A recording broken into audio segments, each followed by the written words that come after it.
हमने कटी पहाड़ी क्रॉस करके अभी जो है हम आगे आए।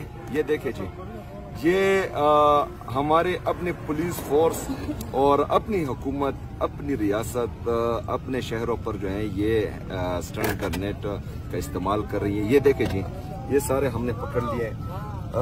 मेरी इन लोगों से एक ही रिक्वेस्ट है कि अपने शहरियों पर ये जुल्म ना करें, खुदा का वास्ता है।